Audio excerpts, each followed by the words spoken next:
What's up, WAP? It's Mr. Linegar. Mr. Linegar, oh my god. Let's make history today as we go over our very first review. This is Unit 1 and 2. It covers the very first unit, Early River Valley Civilizations in Prehistory, which is 10,000 BCE to 600 BCE. And it also covers Unit 2, Classical Periods, 600 BCE to 600 CE. It's going to be a little bit different this unit. We're going to be going for the reviews. I'll be giving you a week for each review PowerPoint, which will be longer. I'm actually going to print out the questions for you, and there'll definitely be more questions for each video. All right, so let's start off. We're going to talk about the early river valley civilizations first. You should know, obviously, they're all going to be located in the early they're going to be located by rivers. The Chinese civilizations, the first one was the Shang, although there was the mythological one, the Zhou Dynasty, will be located by the Yellow River. India will be located by the Indus River. That's going to be Harappan, Mohenjo-daro. We'll talk about the Aryans in a second. Egypt, Nile River. Mesopotamia, the Tigris and the Euphrates, right in the Fertile Crescent. We'll get to the classical civilizations. When we get to the classical civilizations later on, they're not going to be needed to be located by rivers necessarily to survive, and that wasn't true in Latin America. But a lot of them will be located by waterways. In Greece, there was a lot of islands, valleys, hills, plateaus, and Rome's going to cover the whole Mediterranean, basically. And we'll definitely talk about the Roman Empire and the Roman Republic. The very first thing you should know probably is the spread of human population. Please remember, I'm not going to go into super detail about everything, but please remember the whole idea of evolution, the evolution of humankind from the Australopithecus to eventually the Homo sapien, the idea of the back out of Africa movement, how we all started this part of Africa and slowly over time moved to different parts of the world, where the Americas were the last part colonized. You should know the difference between the different types of early societies. There were really two types. There was hunter and gathering, also known as foraging, and pastoral societies. Pastoral societies are going to be the precursors to the nomads. Most pastoral societies were nomadic. For the foraging societies, they were nomadic also. They were egalitarian in nature. Women had more rights in hunter-gathering societies. Remember that. The Neolithic Revolution actually led to less right for women. They're organized in small clans, led by the strongest male. They organized hunts together. You are going to see with hunter-gatherers in the Paleolithic era believe in the afterlife. They did bury their dead. They created some tools and weapons out of stone and bone.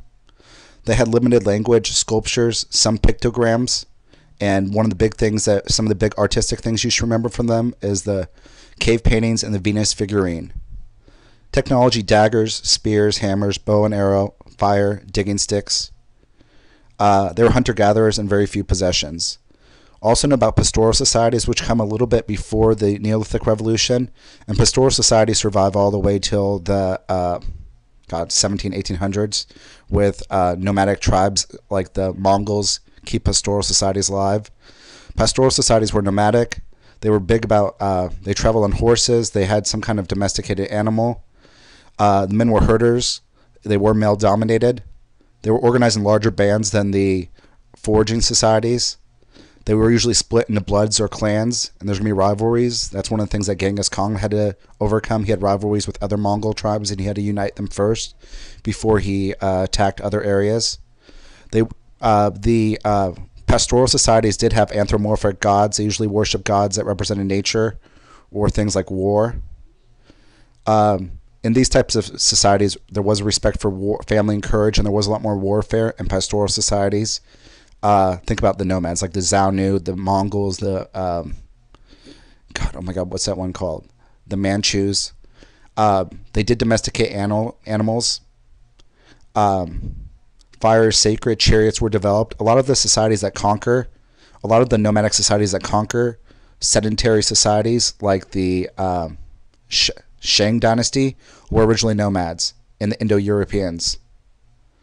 There was little surplus for goods except cattle, and there's going to be limited personal belongings.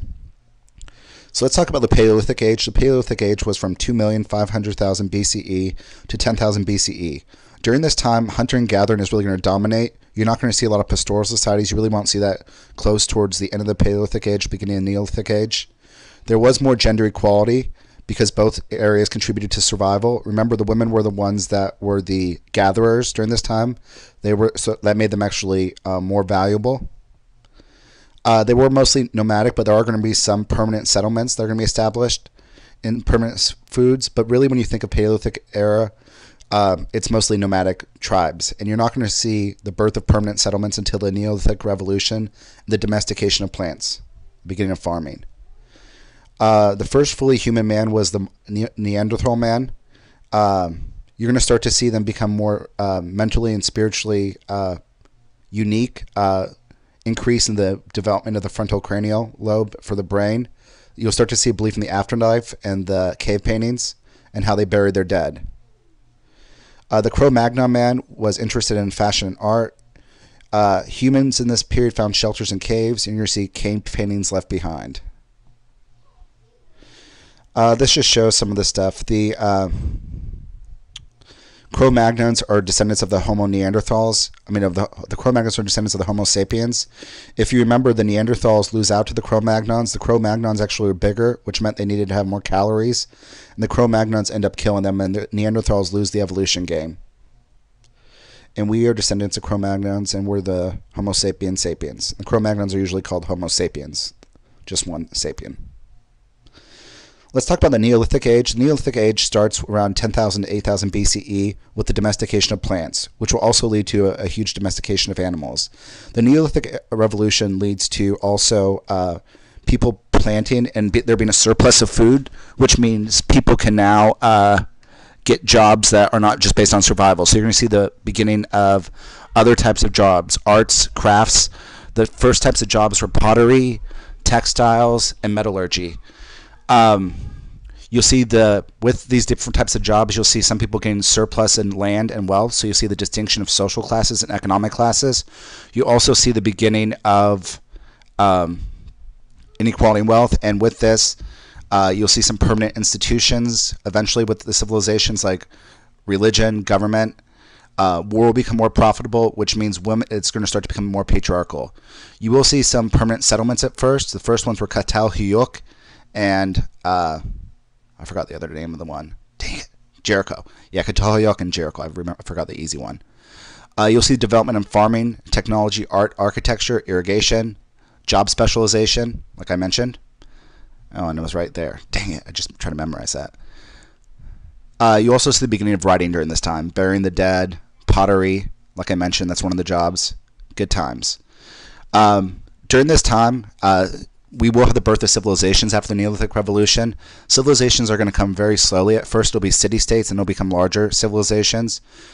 First civilizations, you'll see advanced cities, larger cities, specialized workers, social classes. Now, since we have farming, not everybody has to have the same job. We could have social jobs. Some jobs are going to be more valuable than others. If you're a priest, you're going to have a very high position in this society. If you're a priest, you're going to have a very high position in these societies. Originally, the original people that were heads of the societies were priests. A lot of the early societies were theocracies. You'll see the birth of record keeping. The first record keeping was cuneiform, created by the Mesopotamians, the Sumerians. You'll see the development of art and architecture and advanced technologies. Let's talk about some of the early river valley civilizations. The first one is Mesopotamia, which was found the Fertile Crescent located between the Tigris and Euphrates River. The Fertile Crescent was very important with its rich land, rich soil. It allowed a lot of the domestication of animals to thrive there and domestication of plants. The problem with Mesopotamia is it had no natural barriers, so it's going to be attacked often, and you're going to see other groups take over Mesopotamia. The first civilization in Mesopotamia were the Sumerians, which were usually independent city-states. But over time, you're going to see Mesopotamia conquered by the Assyrians, the Akkadians, and the Babylonians. Let's talk first about the Sumerians. The Sumerians were from 3000 BCE. They created successful agriculture irrigation systems. They created writing, the first written system, which was pictogram, cuneiform. Use of the wheel. They came up with the 12-month calendar. They were polytheistic. They had anthropomorphic gods. Remember that? Although there was no afterlife for the Sumerians. The city-states were urban areas that controlled surrounding regions, and they're loosely connected with other city-states, but there's no real centralized national one Mesopotamia at this time. They did develop organized projects like irrigation, palaces. Remember the ziggurats? After the Sumerians, you're going to see the Babylonian Empire. The most famous Babylonian you need to know is Hammurabi, who is one of the emperors of the Babylonian Empire. Duh. He's going to create the Hammurabi's Code, which is the first written legal code. It wasn't fair. There was economic inequality and discrimination against the poor in there, but it is the first written law code, and it's really what a lot of the other laws are going to be based off of. He will create a centralized bureaucratic system, a system of taxation, and he governs basically all of Mesopotamia. They have advances in mathematics, 12-month calendar, and Babylonian numbers. Some other groups that are going to conquer, some other groups in the Middle East that are going to influence Mesopotamia, the Hittites, they will actually try to attack them often. They were the first ones to use iron weapons. The Assyrians actually do conquer the Babylonians, the Mesopotamians, and they have the first ruler, I believe. No, that's the Akkadians. The Akkadians had the first ruler, Sargon the Great. But the Assyrians do conquer the Mesopotamia later on. The Phoenicians, you should remember, they were the ones that were known for their manufacturing and trade. They were located off of Turkey. They were small city-states. They were really good at ship-making and sailing, and they created the first Phoenician alphabet. And the Hebrews also were located in the Middle East, and they're going to be create the first monotheistic faith that gives some kind of belief and punishment based on your actions in the life, hell for being bad, heaven for being good. The next civilization to come after them was Egypt. Remember, Egypt was better protected. They were located in the Sahara Desert, so they had more protection. There was also mountains there. They had rich soil because of the Nile River. It was more predictable, unlike Mesopotamia rivers, which are unpredictable. They were led by the Pharaoh. The Pharaoh was a theocrat. He was considered partially God and human, and Egypt had a theocracy.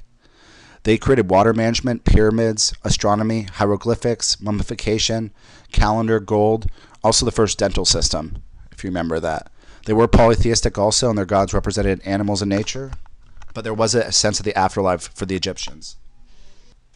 Remember, for the Egyptians, women probably had it best in them. There was the female pharaoh, Queen Hatshepsut.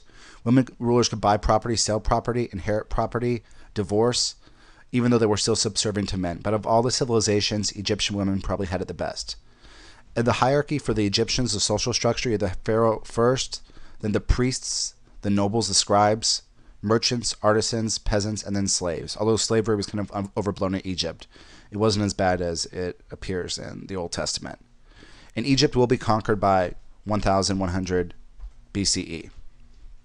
Let's talk about the Shang civilization. It starts in 1700 BCE in China.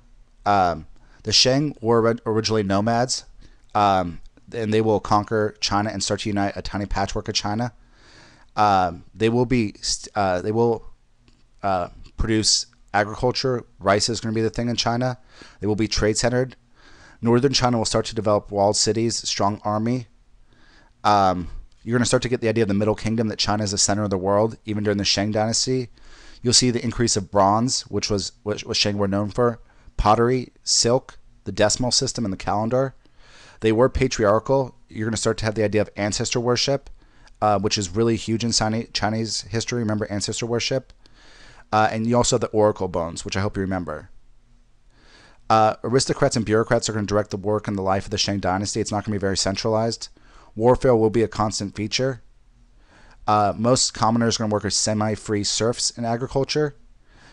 Although you will have some artisans and craftsmen under the Shang. The Zhou are going to overthrow the Shang in 1100 BCE. One of the things they're going to do to justify their overthrowing of the Shang Dynasty is they're going to come up with the idea of the mandate of heaven and dynastic cycles. They ruled for 900 years, even though most of those years will be very decentralized. They had a lot of feudalism, and they gave a lot of power to local princes. They were the longest-lasting Chinese dynasty, and they created the mandate of heaven. They did a feudal system. The nobles will gain land. You're going to have some bureaucracies, but we really don't have the Confucian bureaucracy until the Han Dynasty. You'll see war amongst feudal kingdoms, and in 250 CE, in 256 BCE, the last Zhou dynasty, which was really weak at that time, will collapse, and you'll see the Qing dynasty. But really, for like the last 400 or 500 years of the Zhou dynasty, it was something called the Warring States period, where China was in civil war, and the Zhou Dynasty was only an empire in name only. They will establish the early forms of feudalism, in which the kings give large areas of land to loyal leaders who become lords. Over time, as the Zhou becomes weaker, the lords will take more and more power away from the king and really become independent. Let's talk about the Indus Valley. The original Indus Indian civilizations were city-states. You had Harappa and Mohenjo-daro. They did have outside contact. The outside contact was more limited in India than other areas. It was mountainous. They did have the Kabir Pass, which allowed them to connect to the outside. The two cities were Harappa and Mohenjo-daro. There was we don't know a lot about the early Indian city-states because we've never deciphered their writing system. But we know that their cities were master planned. They had a water system. They had a strong central government. They were polytheistic. They sacrificed horses. And they did have a written language, which we have not translated. They produced pottery, cotton, and cloth. The cities will be abandoned, and we don't know why. But then in 1500 BCE, the Aryans are going to arrive. And this is going to be known as the Vedic Age, when the Aryans start to conquer all of India. And the Aryans were the Indo-European nomads that will conquer all of India and will bring and synthesize in India some major beliefs. Amongst them are the caste system and Hinduism. Remember the whole idea from the Vedic Age? We're going to see the Aryans come from the Caucasus Mountains and the Black Caspian Sea, which is Eastern Europe. They're going to be nomads who settle in. They'll bring with them their religious beliefs, which are going to be combined into India to create Hinduism. You're going to see two of the major Hindu books there, the Vedas and the Upanishads, created during this time. You'll see the idea of the caste system, which I have on the triangle on the right. Remember, the caste system is based on Varna, or skin color originally, and over time, it's going to become less and less possible to move from one caste to the other. It's something that you inherit from your family. Originally, the Krishnas, the soldiers, were at top, but over time, the Brahmins were. Originally, the Krishnas, the soldiers, were at top of the caste system, but over time, the Brahmins will become the most important part of the caste system. And caste system is definitely something you need to remember. Not necessarily all the names, but that'd be awesome also. But you need to know the caste system and how it worked.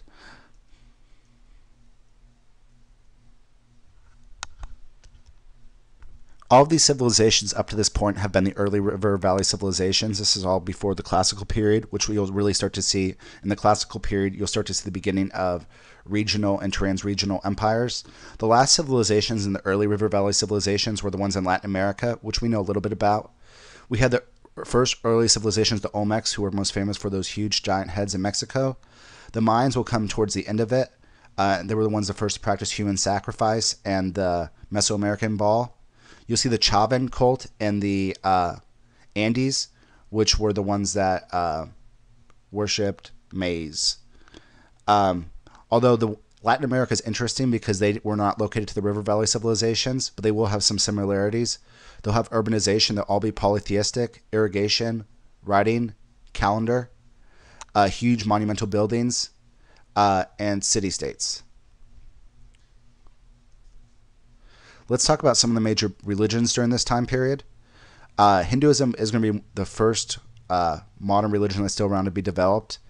Remember, in Hinduism, it's a polytheism, but there's one life force that surrounds everything. It's called Brahman. And the gods are a manifestation of Brahman. So really, there's only one god in Hinduism. It's called a monotheism, polytheism. Vishnu is the preserver, Shiva the destroyer. They do believe in the whole idea of dharma and karma, that you go through reincarnation. If you don't follow your caste obligations, your dharma, because of your karma, your karma says you'll get what you'll be rewarded based on if you met your dharma or not. So say you don't follow your caste obligations. If you try to move up or socialize with people not in your caste, you might be fated to go to a lower caste in your next life. The ultimate goal in Hinduism is to achieve moksha, to be released from the process of reincarnation. The major books are the Vedas and the Upanishads. The Hinduism and the religion, since it upholds the caste system, will actually make the government more stable. It is going to last for the whole time. It said that people born to caste must perform certain caste jobs, or jati, and it will spawn another religion, Buddhism, which is going to be a classical religion, but we'll talk here. Buddhism is going to be formed by Siddhartha Gautama. Originally, Buddhism isn't really interested in whether there's a god or whether there's an afterlife. It's more of a philosophy, although it will be turned into a religion later on. It's based on Buddha's Four Noble Truths. Life is suffering. Suffering is caused by desire. The way to avoid suffering is to avoid desire. The way to do that is follow the Eightfold Path. Your ultimate goal is to try to achieve nirvana, a state of perfect peace and harmony. It may take several lifetimes. They did adapt the idea of reincarnation, dharma, and karma, so they took those ideas from Hinduism. There was 2 different branches in Buddhism. One of them was Theravada Buddhism, which is really more what Buddha was probably teaching. It doesn't talk about Buddha being a god. It's more just about the philosophy of Buddhism. And Mahayana Buddhism is more complex. It did see Buddha as a deity. It relied more on priests, and it's going to become more popular forms of Buddhism. Remember, India, Buddhism will start in India. It's going to spread through Nepal, and it's eventually going to go to East Asia and Southeast Asia through missionaries. And Buddhism did have missionaries. It had missions, just like Christianity. There is no caste system, so it will appeal to the lower class. It won't be attached to social structure, so it's going to spread rapidly to other cultures. Ashoka the Great, the Mauryan Emperor, is going to adopt Buddhism, and it's going to be assimilated into other areas because of the Silk Road and missionary religion. Confucianism is a philosophy, it's not religion. It's going to be developed around 500 BCE during the classical period in China. It's going to spread to Japan and Southeast Asia. It's founded by Confucius. It's a social philosophy, more of a political philosophy. It's moral and ethical, also practical. The book that he wrote was called The Analytics. He talked about the right relationships in society and how the lesser always had to be humble to the upper person in the society. So, for example, the child had to show respect to the parent, the subject to the ruler, the younger to the older, the wife to the husband, the friend to the friend. And he said those were the 5 relationships. And really, Confucianism is all about reciprocity, giving and taking, respect for your position in society. It's extremely conservative philosophy, but it's going to be the dominant philosophy in China throughout all their history up until Mao Zedong. Education will become valuable because everyone should be able to get one. The goal is eventually you're going to start seeing these Confucian schools being formed, and the goal is going to be to go to these schools and join the bureaucracy. This is going to be the birth of Confucian bureaucracy and become a scholar gentry. The ultimate goal of Confucianism is to put aside personal ambition for the good of the government. It was, as an ethical and social belief, it is going to be compatible with other religions, but sometimes Confucianism will get jealous of things like Buddhism, and they'll attack it. But also you'll see, like in Neo-Confucianism, it will adapt other religions.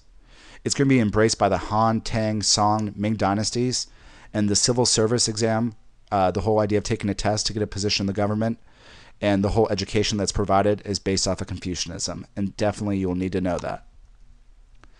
Daoism is another religion. This was formed around the same time as Confucianism. This actually was a religion. It's founded by Lao Tzu. He was a philosopher. His whole idea was the way. He talked about things about being in peace with the world, being like a water stream and a river. He talked about being in harmony with nature, yin-yang. One of the big things they like to do as an example is water. It's passive and yielding, but strong and shaping. Taoism is going to be a religion in China. It sometimes gets in disagreements with Confucianism because Taoism does not think you should be involved in the government. You should retreat from the world and just focus on being one with nature, being passive. They form self-sufficient communities. It is going to be a counter to the governmental activism in Confucianism. It will emphasize harmony with nature. It will lead to scientific games in astronomy, botany, and chemistry. It will coexist with Confucianism, Buddhism, and legalism. And it will add complexity to the Chinese culture. You should know legalism, which was the very hardcore, very conservative Chinese philosophy. It was created by Han Fezi. Legalists thought that man was naturally corrupt and you needed to have a strong government to be able to make people follow the rules. And you needed to do harsh punishments to keep them in line. Reliance on tough laws, punish those who break laws, reward those who follow. The two most worthy jobs in legalism were farmer and soldier.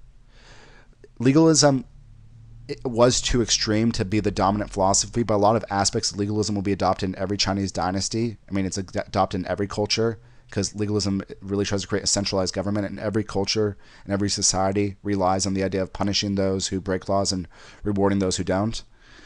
It will help to unify China. Under the Qing Dynasty, they'll start build the Great Wall, and really for legalism, you should know the Qing Dynasty.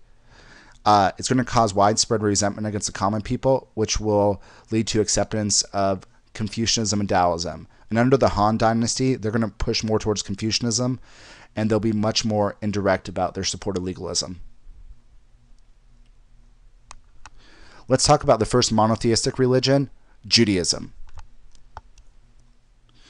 Judaism will be founded by Abraham, supposedly Moses. You need to know that Talmud, the first 5 books of the Old Testament. Under Judaism, the Hebrews were a chosen people by God. They're given a covenant to Abraham from Yahweh. They do believe in a personal relationship with God, a covenant. They did come up with the idea of an afterlife, traditions, doctrine, the idea of personal salvation. Although original Judaism didn't have the idea of heaven.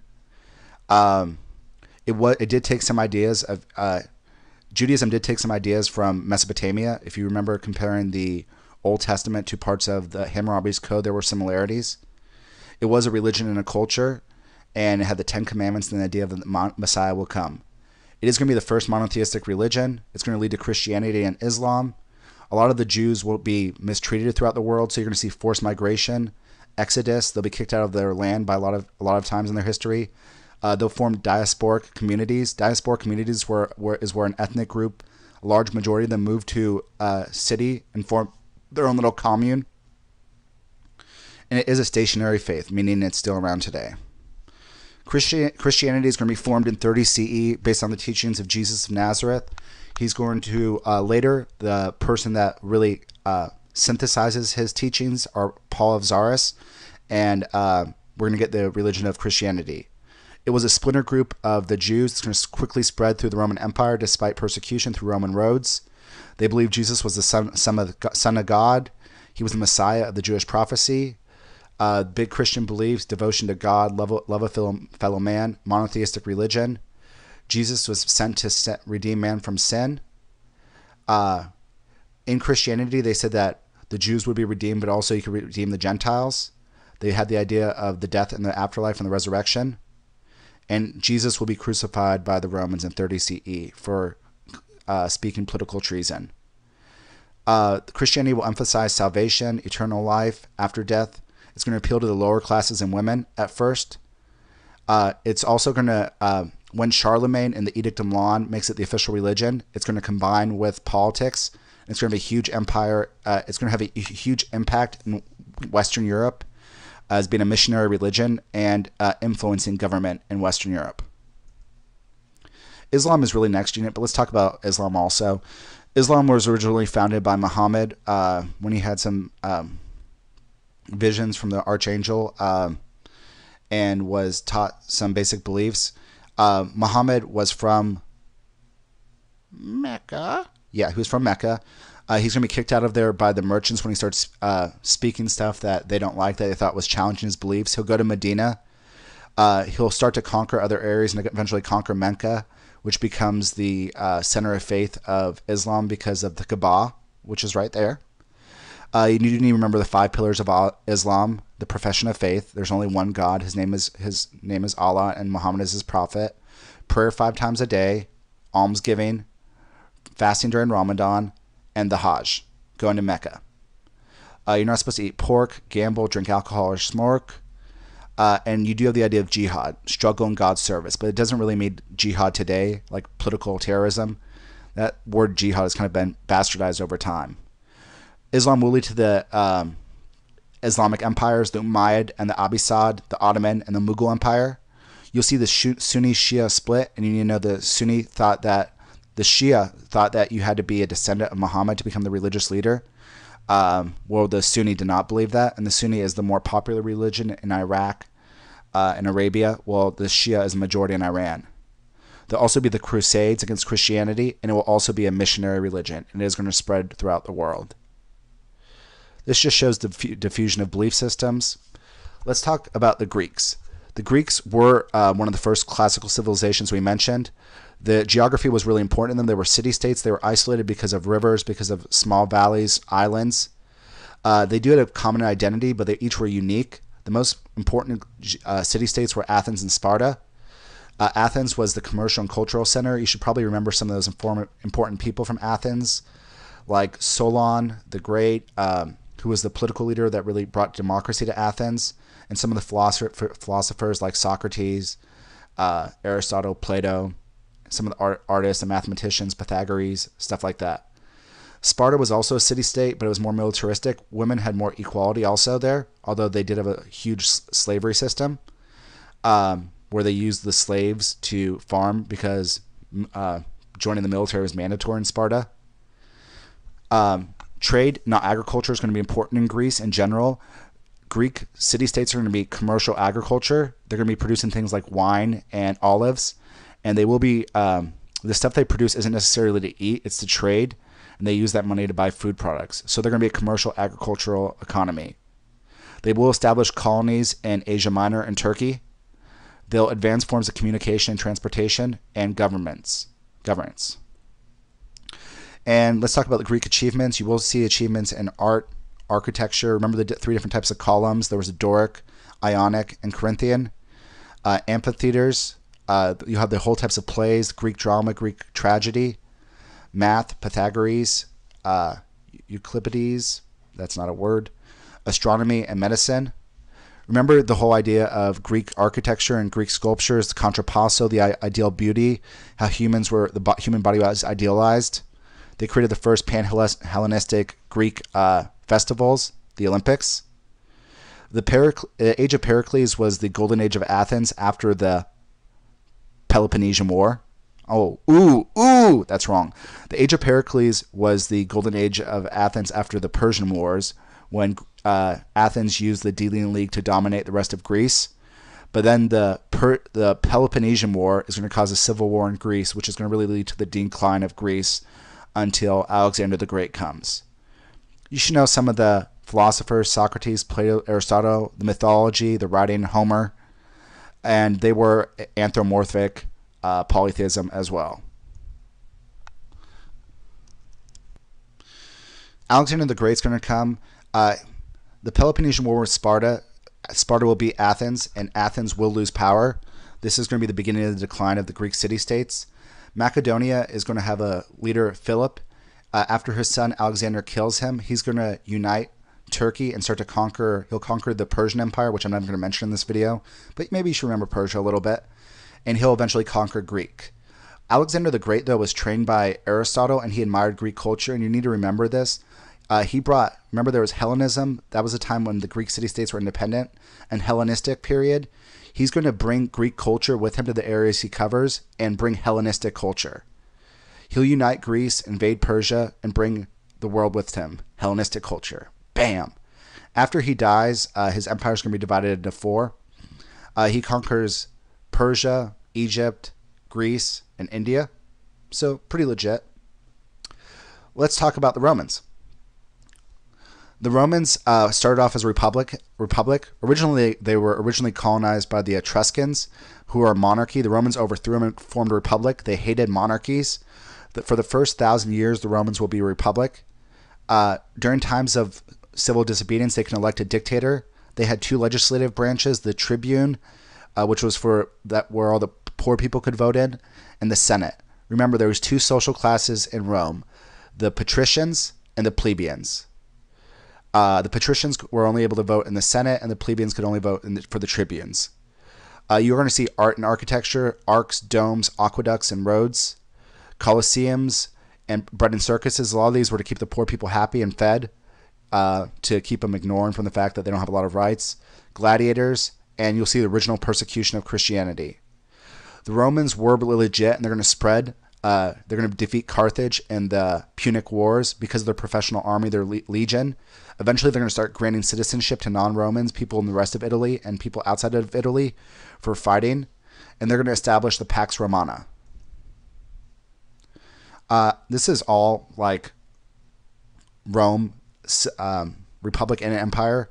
You need to know about the Roman Empire also. I'm not even going to talk about that, but you need to know about why the Roman Empire was formed with Julius Caesar, some of the problems that led to the foundation of the Roman Empire, and why the Roman Empire fell. The Qing Empire was the first united empire under China. They established a legalist government. The first Chinese emperor was Emperor Qing Shi Huangdi. Remember, he didn't like the Confucians, so he buried them alive underneath the Great Wall of China. They will create a unified monetary system with weights and measurements. They'll connect the Great Wall of China. And they will have a legalist government. They'll burn Confucian books, and they'll be overthrown after 20 years, which will lead to the Han Dynasty, which is one of the most important Chinese dynasties in Chinese history. The Han Dynasty is going to be established from like 250 BCE to like 250 CE, so about 500 years. The first emperor was Han Wudi, who's going to create a Confucian-style government. The Han Dynasty will be rich and it's going to expand all the way through East Asia and Central Asia, and it's going to become rich because of the trade in the Silk Road, and they're going to be making silk there. It's going to start to spread Buddhism towards the end of the Han Dynasty, and Buddhism is going to really start to become popular after the Han Dynasty falls and people lose faith in Confucianism. The Han Dynasty does have some technological improvements, and really throughout most of Chinese history, they led the technological improvements. As far as the world went, they were the most technologically advanced. They created paper, ship rudders, wheelbarrow, hot air balloons, sundials, and metallurgy. The Han Dynasty is what created this civil service system for the Confucian bureaucracy, which you definitely need to know. The different social classes were the nobles, the scholar gentry, which were the bureaucrats, the farmers, and remember, the merchants get no love in most of Chinese history. The Mauryan Empire is next. The Mauryans created a centralized government with bureaucracy.